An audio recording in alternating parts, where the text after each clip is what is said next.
Something can appear to be one thing in one situation and something quite different in another.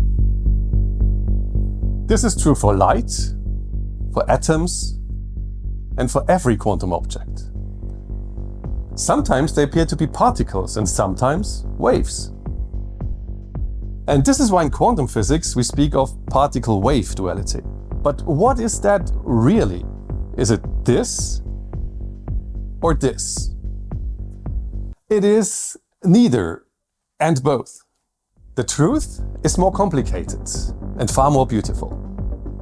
Okay, so this is just a stupid toy, but it's not just a gimmick. It's an analogy to get across an idea, the idea of duality.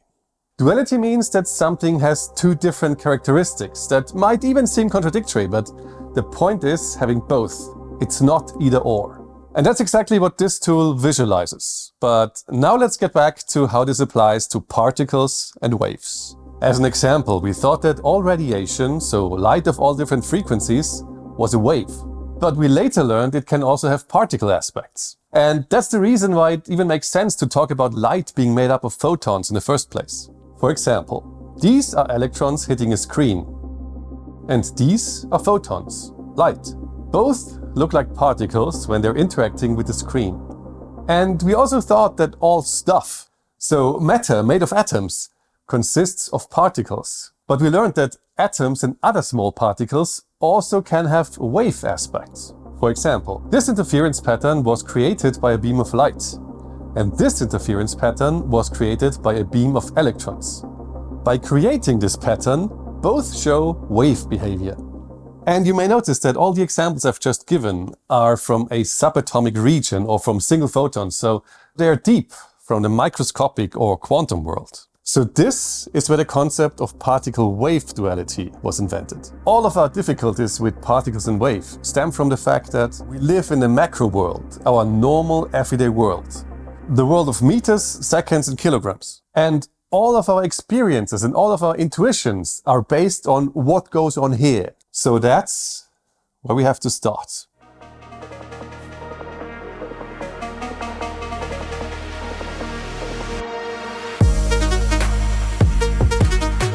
In macro world, things are familiar and simple. A particle is just a ball. A wave is just that thing on the water. And on the outset, these two things seem very different. And to better understand these differences, we're going to look at some experiments. Starting with the simplest one, the single slit. There's a wall and a small opening in it, the slit. Anything that hits the wall is stopped or reflected. And behind the wall, there is a screen that records where it is hit.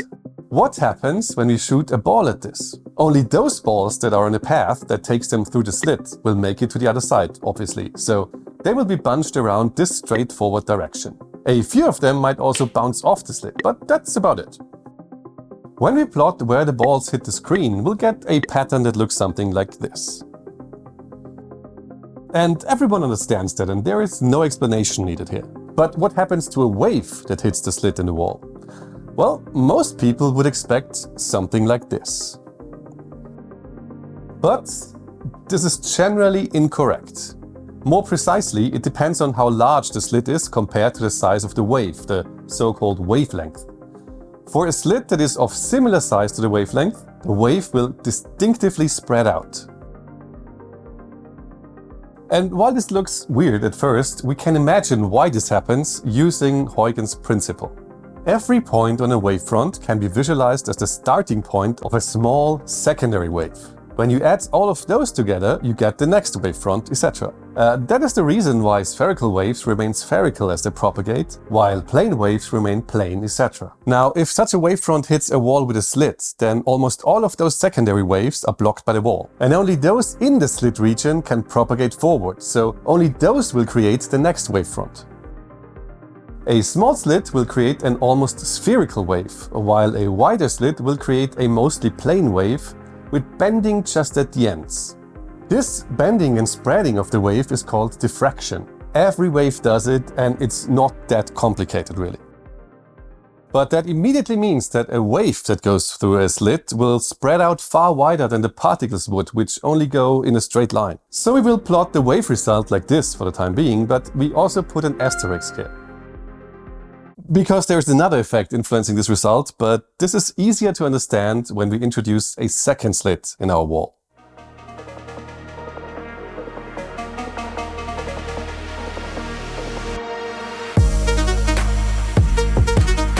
Okay, we're still in the macro world and we're still talking about balls and water waves. And we've just looked at what happens when both of those hit a slit in a wall, and as a next step we'll introduce another slit. Why is this even relevant? Because now there are two possible paths to the screen and we can see how the things add up. With balls, again, no surprises. Shooting balls through one slit gives us the discussed pattern, and shooting them at a double slit is just the addition of both. So balls add up exactly as we think they should. But now, the waves, and as we've learned, at each slit we'll get diffraction, and the wave will spread out. Consequently, the two waves coming from the two slits will meet each other and add up. And the thing with adding waves is that they do have a directionality. A wave can go upwards in a positive direction or downwards in a negative direction. So when two waves meet and they both oscillate in the same direction, they add up constructively. But when they meet while oscillating in different directions, they cancel each other out. This process of adding up waves is called interference. And it means you can get a wave that meets another wave and they add up to zero. And balls just can never do that. The two waves interfere at any point where they meet. And as you can see, there are directions where they interfere constructively. So they add up because they oscillate in the same direction. But there are also directions where they cancel out, where they interfere destructively. And as a consequence, there will be points on the screen where the arriving waves will cancel out, so there will be no waving going on there at all. And at other points, the waves will add up constructively and create a big spike. So we will get this pattern of alternating fringes. There are 0 points alternating with big spikes. We call this an interference pattern because it is a direct consequence of interference, i.e. of wave behavior. So now we can finally circle back to the single slit example. If the width of the single slit is appreciable, you can visualize the situation again using Huygens principle and imagine lots of secondary waves being emitted from each point within the slit. And those will add up and interfere, and we get a single slit interference pattern that looks like this.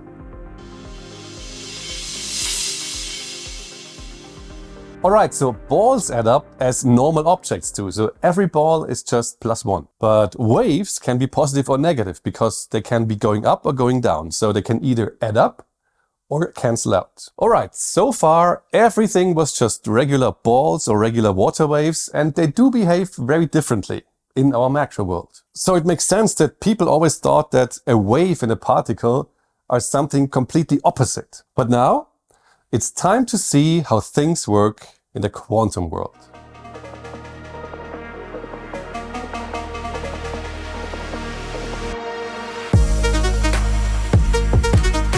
So we finally leave behind the well-known macro world and enter the quantum world, the world of atoms and smaller objects. We will now rerun the same experiments and will use electrons as particles and light waves as wave. And at first glance, everything goes as expected. When we shoot electrons through the double slit, we can observe single localized specks at the screen where they impact. Clearly, electrons are particles. Also, when we shine light, for example from a laser, at the double slit, we see the interference pattern. Clearly, light is a wave, but not so fast. When we keep shooting electrons, thousands or even millions of them, and look at the screen, what should happen for particles is that they form a heap pattern, like the balls in the macro world. But we can clearly see an interference pattern emerging. Electrons are also waves somehow. And when we replace the laser with a lower intensity light source, what should happen for a wave is that we keep seeing the interference pattern, it just gets fainter and fainter. But what we do see at an intensity where only single photons are emitted is that there is no more pattern, just single impacts, exactly the same as with electrons. Only all the single dots together produce the interference pattern. So against all our expectations, photons and electrons do the same things and produce the same pattern, even though one is supposed to be a wave and the other particle. So we're somehow back to this thing, but how? Okay, the full quantum description goes something like this. I do have a small caveat. I do not want to drag quantum field theory into this at all, so I'll simplify things a bit. Any quantum object, like an electron or photon, is described by a wave function. In the case of a single electron or photon, this is a wave packet. And the wave function contains all the information about an object, for example, its location or its velocity. But, and this is the difficult part, that's not information about where the object is, just where it might be. Intuitively, where the wave packet is high, the probability to find the particle is also high. So the wave packet itself is not the electron, it's information about the electron. And if you think this is weird and makes no sense, then yeah, you're correct. But that is what quantum physics tells us. Anyway, this wave packet is called wave packet because it behaves like a wave. It can diffract and it can interfere, including with itself. And that's where the interference pattern comes from. This is the wave aspect of quantum objects. And the particle nature always comes into play when this object has a strong interaction with a huge macroscopic system, for example, the environment or a measurement device. So this change from wave function to point-like particle is triggered by the measurement.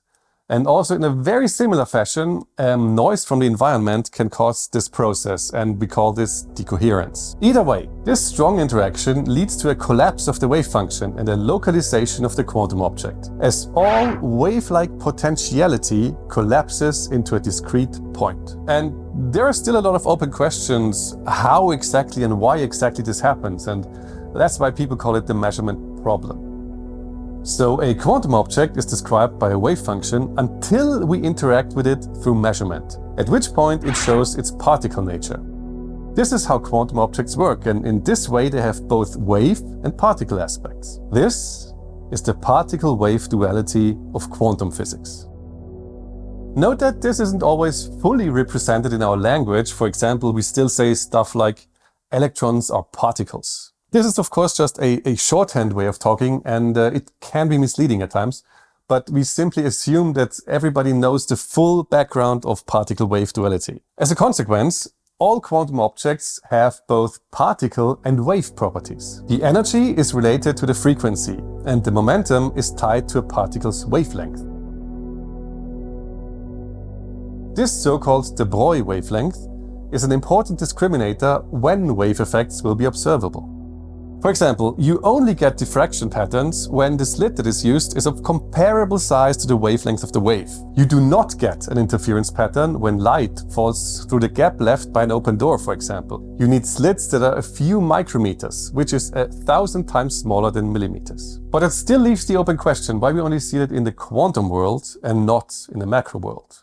Why do objects behave so differently in the macro world?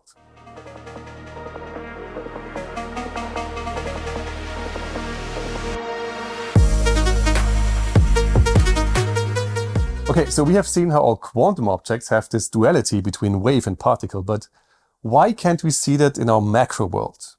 Well, we've already said that wave phenomena can only be observed when the wavelength used is of the same order of magnitude as the obstacles or the slits that we use. The problem is that most normal objects in macro world are huge and hugely complex compared to quantum objects, and their de Broglie wavelength is something like 10 to the minus 30 meters.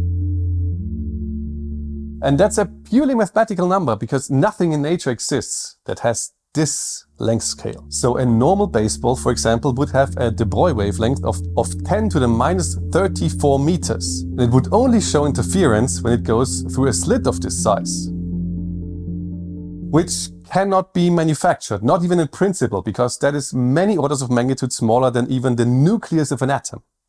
And the main reason why light does not show its particle nature more clearly is that all natural light sources around us emit an enormous number of photons. For example, this